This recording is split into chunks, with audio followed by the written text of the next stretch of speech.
coronavirus is taking a serious toll on doctors and nurses' mental health. Nearly half of COVID-19 patients lying in intensive care units can expect longer-term complications. Putin called the start of a military special operation, in his words, to demilitarize Ukraine. A missile striking an industrial park in western Ukraine. By Russia's full-scale invasion with attacks across Ukraine, which is the size of Texas. China's highly anticipated 20th Party Congress has wrapped up with great fanfare and few surprises. As expected, Xi Jinping was formally endorsed as leader of the Communist Party of China for an unprecedented third term, marked a new low in US-China relations. In the aftermath, China has suspended dialogue with America on military issues, transnational crime, and climate change. Inflation has risen significantly in the past year on both demand and supply factors, including the energy shock. Major Western central banks, in particular Federal Reserves, have embarked on an aggressive tightening path. Factoring the impact of inflation there, especially on areas like petrol prices, for example, which is pushing up the overall retail sales. A global recession is just around the corner. One factor is that central banks are hiking interest rates to ease inflation. That's taking the heat out of domestic demand. UK economy also on the brink of recession and its political crisis, as well as how the Russian economy is faring almost 8 months into its war.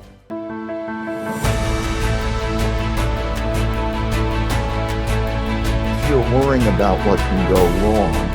chances are you will create the protections against that thing going wrong, and therefore that's good.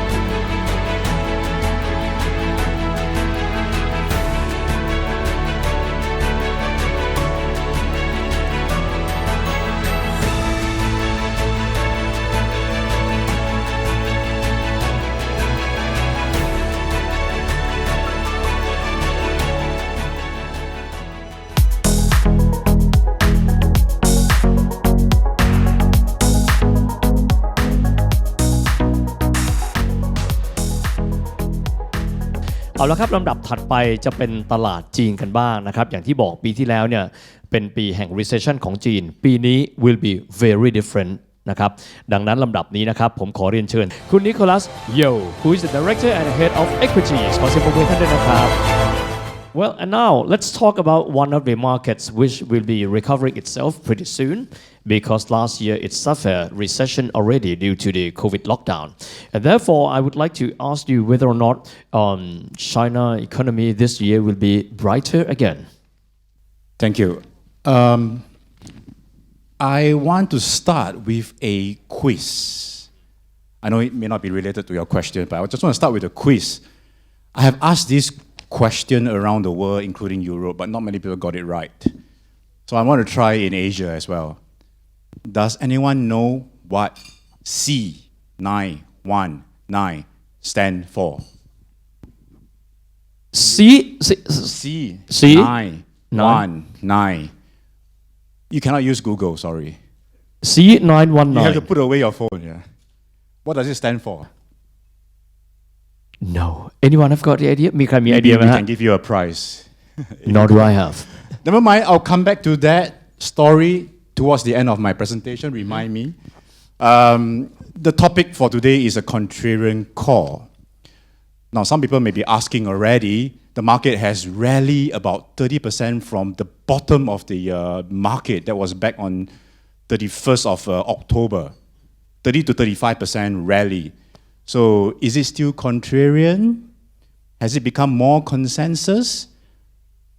I would still say that it is still contrarian. And ladies and gentlemen, congratulations for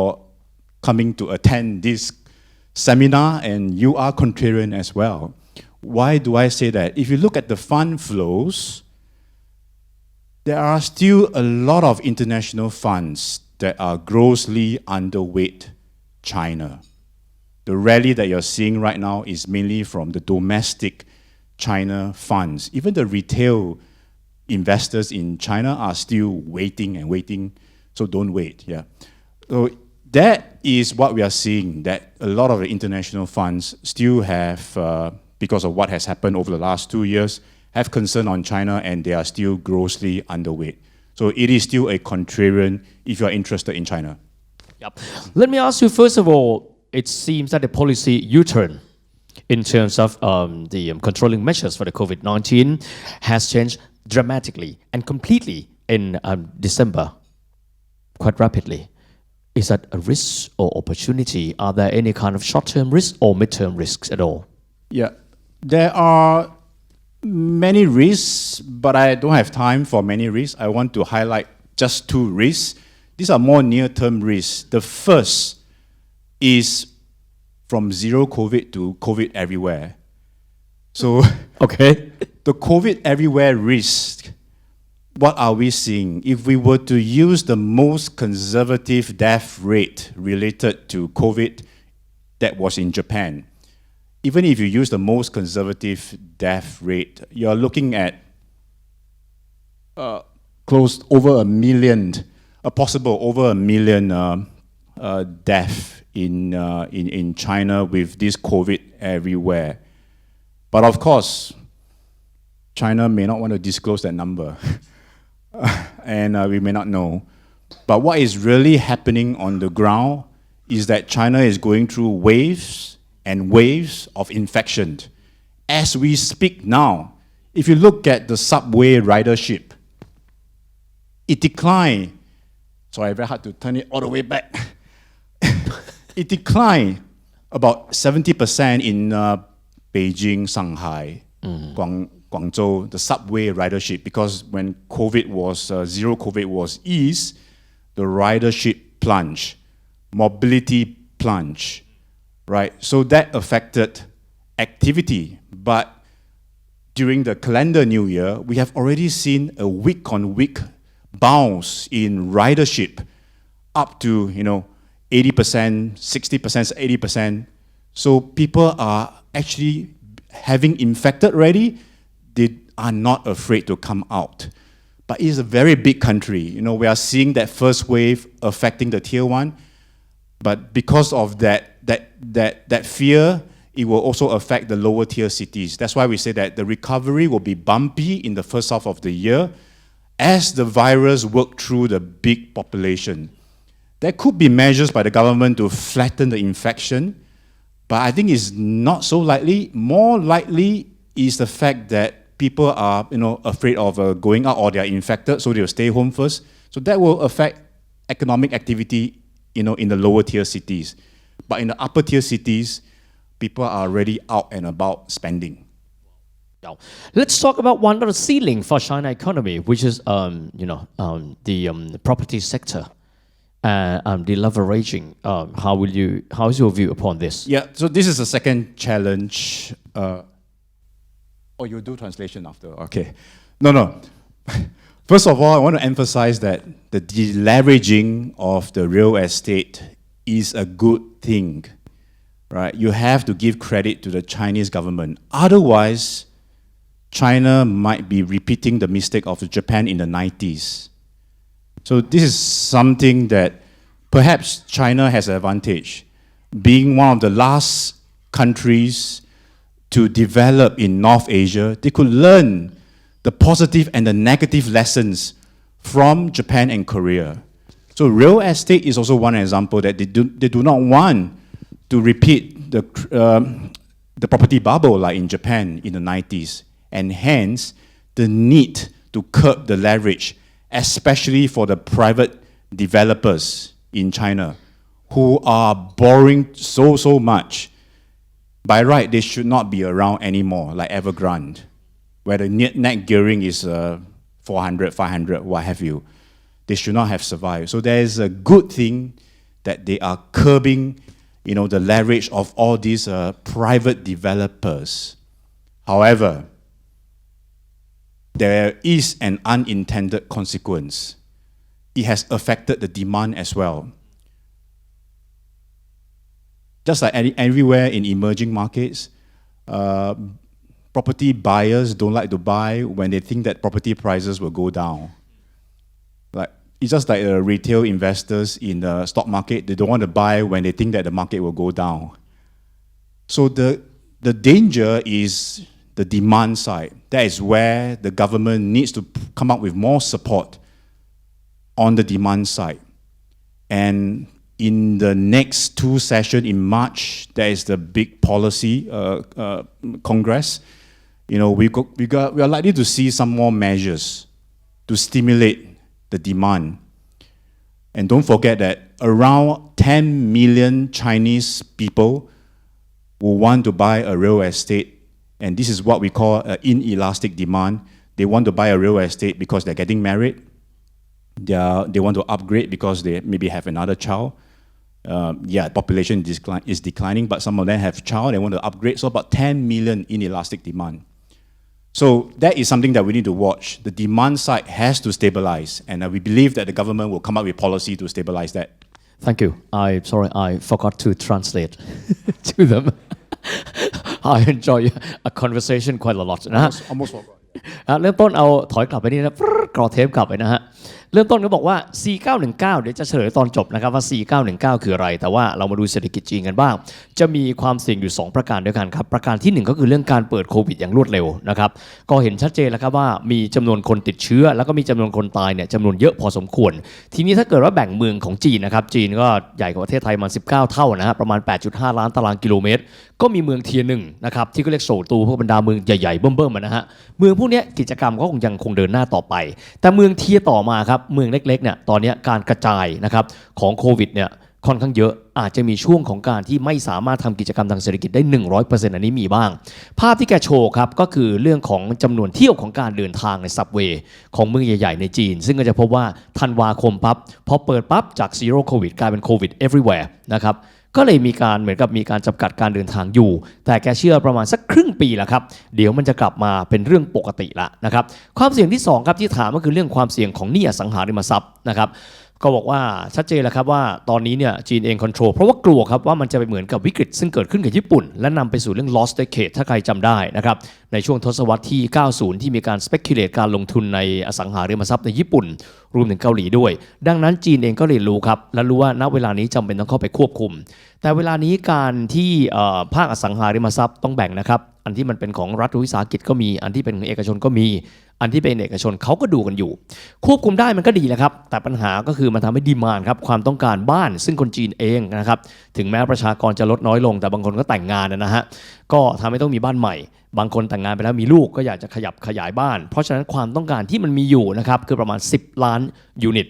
ถ้าเกิดว่าควบคุมไทท์หรือว่าแน่นจนเกินไปก็ไม่มีดีมานด์ซึ่งตอนนี้แกก็บอกเดี๋ยวรอดูการประชุมในเดือนมีนาคมนะครับว่าอาจจะมีมาตรการในการที่จะกระตุ้นดีมานด์ให้ภาคอสังหาริมทรัพย์กลับมาเดินหน้าต่อไปได้ด้วยครับ Well, now question is about are there any opportunity in equity? Yeah, for sticking with the real estate challenge, it also provides an opportunity for asset allocation in China. Over here, if you look at a typical household pension allocation, 62% of a household pension is allocated to the real estate, to the property that they're staying in, or maybe they have one more investment property. That is not healthy. The government wants the population to move closer to perhaps UK or US, where equities take a bigger allocation in a household pension allocation. There's too much risk to put all your retirement basket or egg in real estate. So by curbing the future expectation of the return from real estate, the people in China may want to shift away from real estate to fixed income, to equities. And the recent numbers that we have is that China has more than $1 trillion excess savings, so they will be able to deploy some of that more into equities. So that is an opportunity with the second challenge. นะครับตรงนี้ก็บอกงี้แบบครับว่าพอดูว่าโอกาสในเรื่องหุ้น equity จะเยอะขนาดไหนก็บอกไปดูสัดส่วนดูนะครับว่าในเรื่องตัว pension ของแต่ละครัวเรือนนะครับถ้าเปรียบเทียบกันตลาดหลักๆเลยนะครับจีนญี่ปุ่นสหราชอาณาจักรออสเตรเลียไต้หวันสหรัฐนี้เนี่ยนะครับจะพบว่าจีนจะมีสัดส่วนนะครับของ pension อยู่ใน real estate โคตรเยอะเลย 62%นั่นก็มีความหมายว่าถ้าเกิดว่าจีนต้องการที่จะมีการกระจายความเสี่ยงของ pension ของแต่ละครัวเรือนให้เป็นไปตามมาตรฐานสากลคือกระจายตัว fixed asset บ้างในหุ้นบ้างในการลงทุนแบบอื่นก็จะเป็นมีการ drive away คือดันออกนะครับจากอสังหาริมทรัพย์แล้วก็มีความหมายว่าแล้วเงินมันจะไปไหนล่ะครับเขาก็อยากให้ไปใน equity ดังนั้น equity ก็เลยกลายเป็นโอกาสใหม่ๆนะครับของจีนในเวลาที่จะมานี้นะครับ Well we mentioned about risk two factors already What about opportunities this year Let me very quickly summarize the opportunities with three buzzwords. The first is opposite. The second opportunity is innovation. The third is cheap. Okay, let me start with, I'll do all this in one shot, yeah. The first is opposite. And what do I mean by opposite? China is likely the only major economy in the world that is engaging in serious monetary, fiscal, zero COVID, what have you, easing, while the rest of the world is going through a tightening phase. Ladies and gentlemen, if you want to invest in equities, where do you want to be? In the US, in Europe, where there's tightening pressure, or in China, where monetary, fiscal, COVID policy are easing at a very rapid rate? So that is the first opportunity. What about innovation? Innovation has to do with US-China tension, which I did not raise as a risk. This risk will stay with us for a long time. In order for China to compete well in this US-China competition, it needs to innovate. Only through innovation, China will be able to get out of the middle income trap. But China has a very big advantage here, and that is the number of science, technology, engineering, mathematics students that they can produce every year. I know it's a big country, but it can still produce 4.5 million such graduates every year. So that is definitely a very good ingredient, if you like, for innovation. And he has already achieved, market leadership in the renewable energy, which is also innovation. Wind, batteries for the electric vehicle cars, solar energy. Look at the market share that they have here. So I got to turn back again. It's quite physically demanding, huh? I need a massage after this. You can ask me to point it out. 80% solar energy market share, solar supply chain market share globally. It's not just in China, globally. So this is the second opportunity. Now the third opportunity is, sorry, I'm just skipping a few slides here, is cheap. China, on a price-to-book basis, is still trading at 35% discount, despite the bounce, the recovery in the last few months. It is still 35% cheaper than emerging markets. And the earnings growth as well is still very reasonable. In our All China, China A share fund, we are looking at 15 to 20% growth in earnings per share. So in our China Next Generation Fund, it is expected to grow 20 to 25% in 2022, despite the economic slowdown. So that is the earnings growth that you get to enjoy. And so cheap is best illustrated by something that I played when I was young. I know I'm not that young anymore, but this was when there was no iPhone. So Kun Wit, you have to help me with the mic. I cannot use the mic, yeah. Okay, I can do it. So when I was young, not very rich, so I have to play this. This is called a rubber band. Okay, this is called a paper bullet. I don't know whether you play this in Thailand. You play the same thing as well. Yeah, it's the same everywhere in the world. Imagine this is the A share. Over the last 2 years, it has been depressed. right? Very depressed. Why was it depressed? US-China tension, regulation, or what have you. So many pressure on the rubber band. But it could not go down further. It's harder to go down further. So it is easier to go up, right?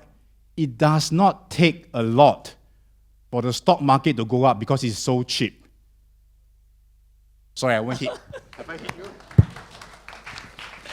Good analogy, indeed. So the China A or China Next Gen is just like the rubber band. It has been depressed for so much. It's trading at 30, to 35% discount. It is cheap. So the opportunity can be summarized into opposite, innovation, and cheap. Thank you. Wonderful. Okay, one Thai word that I want to teach you, rubber band is หนังสติ๊ก Sorry? หนังสติ๊ก Yeah, that's rubber band นะแกก็บอกแบบนี้นะครับบอกว่าโอกาสนะครับในเรื่อง equity แกให้3คำนะ1เลยครับ opposite ก็บอกในขณะที่ทั่วโลกเนี่ยใช้มาตรการการเงินแบบเข้มงวดสุดๆในขณะที่จีนยังคงผ่อนคลายอยู่ถ้าท่านเป็นนักลงทุนบรรยากาศแบบไหนล่ะครับที่ท่านอยากลงทุนอยากไปที่ตลาดที่เขา tighten policy หรือไปตลาดที่เขา relax เพราะฉะนั้นมีความหมายว่าใครๆก็อยากไปตลาดที่ relax เพราะฉะนั้นจีนครับ2ครับคือ innovation ถ้าว่าเรามองภูมิทัศน์โลกครับการแข่งขันกันระหว่าง2มหาอำนาจโลกคือสหรัฐกับจีนนะครับจะพบว่าคงจะอยู่กับเราไปนานหนึ่งในอาวุธชิ้นสำคัญเลยที่จะทำให้จีนสามารถที่จะมีศักยภาพในการแข่งขันได้ก็คือนวัตกรรมครับและเรื่องของนวัตกรรมนะครับแกก็ยกมาหลายส่วนด้วยกันนะครับต้องบอกจีนเองนะครับเอาแค่สารตั้งต้นก่อนเด็กจบใหม่จากมหาวิทยาลัยปีละ 4.5 ล้านคนต่อปีนะครับเยอะมากมายมหาศาลนอกจากนี้ถ้าเราไปดูเซกเตอร์ใหม่ๆครับเช่นกรณีของพลังทางเลือกพลังงานหมุนเวียนนะครับจะพบว่าตอนนี้เนี่ยถ้าไปดูแค่โซล่าอย่างเดียวนะครับจีนถือได้ว่าเป็นผู้ผลิตนะครับแผงโซล่าแล้วก็สิ่งที่เป็นแบตเตอรี่สัดส่วนใหญ่ที่สุดในโลกเลยนะครับชีพครับอันนี้ชัดเจนที่สุดเลยไปดู price per book value นะครับของจีนเองนะครับจะพบว่าราคาประมาณ 35% discount มีความหมายว่า valuation มันดีและก็เปรียบเทียบขั้นสุดท้ายด้วยการเอาหนังสติ๊กเนี่ยมานะฮะแล้วก็เล่นแบบเด็กๆมันถูกดึงจนทั้งหนังสติ๊กแม่งจะแทบขาดแล้วเพราะฉะนั้นทางเดียวมันลงต่อไปไม่ได้ลงแล้วแม่งขาดตอนนี้มันคือขาขึ้นครับดูแล้วกันว่ามันจะพุ่งแรงขนาดไหนเพราะฉะนั้นคำว่า cheap จึงเป็นสิ่งที่เป็นปัจจัยที่มีความสำคัญเป็นอย่างยิ่งนะครับสำหรับคุณ Nicholas a wonderful analogy I can see the smile on everyone's face Thank you I don't want to keep you further from lunch just want to summarize on China Is China investable? Definitely but you have to remain selective we are overweight in aspiration domestic consumption story will still be an important driver for economic growth especially in the face of a more hostile West, including US, Europe. So it needs to rely more on its domestic economy, and don't forget, it is huge. Right? Guangdong province, by the way, is bigger than Canada in terms of GDP, not just by population. Right? That is the kind of country that we are looking at. It is a country of 33 countries, because each province is much bigger than any of the Asian countries individually. Economy will recover, but it will be bumpy. Opportunities, very simple, opposite, innovation, and cheap. Finally, before I turn back to Kunwit for translation, has anyone found out what C919 is? It's an airplane. Airplane. It's a Chinese-made airplane that just got certification to be airworthy. I didn't know that it was not airworthy. So I was in pre-COVID, I was in Sichuan province visiting Baijiu. I don't know whether you know Baijiu, which is the hard liquor, Chinese love to drink. I need to visit and visit this distillery, and I have to take a flight from south of Sichuan province to Shenzhen. And I was on a Chengdu, if I remember correctly, it was a Chengdu Airlines. Chengdu Airlines is like a budget airline, yeah? And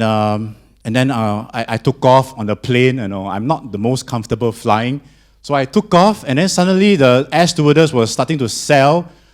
information and model, the plane model on C919. And cold sweat started to come on my brows because I thought that I was flying on C919, a Chinese-made plane that is not really, mature yet, right? You get what I mean, yeah? I remember I was flying, Airbus, right? 320. So, but when I look at the, on the back of your seat, I took it out. It wasn't C919, it was Airbus. Whew! So I wasn't flying a C919 that is not a mature plane. But if you look at C1991, which they introduced on the plane, everything inside is very nice, right? Everything inside is made by China. But when you look at the engine, you look at the avionics, you look at,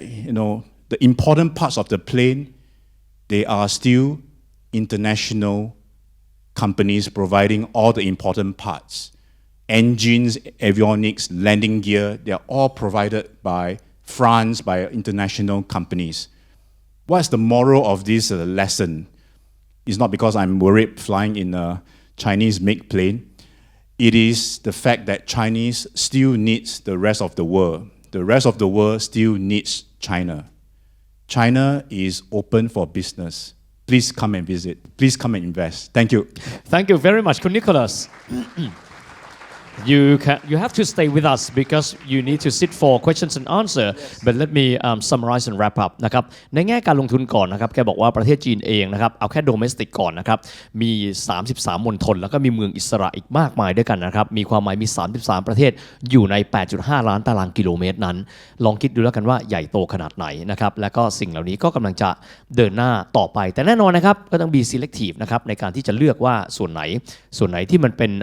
domestic play อันนั้นก็น่าเลือกด้วยนะครับนอกเหนือไปจากนี้แกก็ย้ำ summarize นะครับ4919นะครับก็เป็นเครื่องบินนะครับที่แน่นอนคงจะเป็นแบรนด์จีนปัจจุบันเราคงทราบนะครับเครื่องบินโดยสารก็ Boeing Airbus ใช่ไหมฮะถ้าเกิดเป็น C919 ก็คือเป็นเครื่องบินที่เขาผลิตขึ้นมาเองนะครับแกก็บอกแกวิตกกังวลแต่ทีนี้พอไปดูรายละเอียดครับ Interior ก็จะเป็นของจีนนี่แหละครับแต่ว่าถ้าเกิดดูพาร์ทสำคัญนะครับ Aero Engines นะครับตัว Landing Gear คือตัวที่ใช้ในการลงจอดนะครับส่วนอื่นๆเนี่ยนำมาจากต่างประเทศก็เป็น well known brand ด้วยกันทั้งสิ้นแปลว่าอะไรครับจีนก็ต้องการกำลังจากต่างประเทศโลกเองก็ต้องการจีนเช่นเดียวกันเพราะฉะนั้นยังไงก็ตามครับจีนเองก็ยังเป็นกลจักรที่มีความสำคัญที่ต้องพึ่งพิงและโลกก็ต้องพึ่งพิงจีนเช่นเดียวกันนะครับนี่เป็นคำกล่าวของคุณนิโคลัสด้วยขอเสียงปรบมือดังๆให้คุณนิโคลัสด้วยนะครับ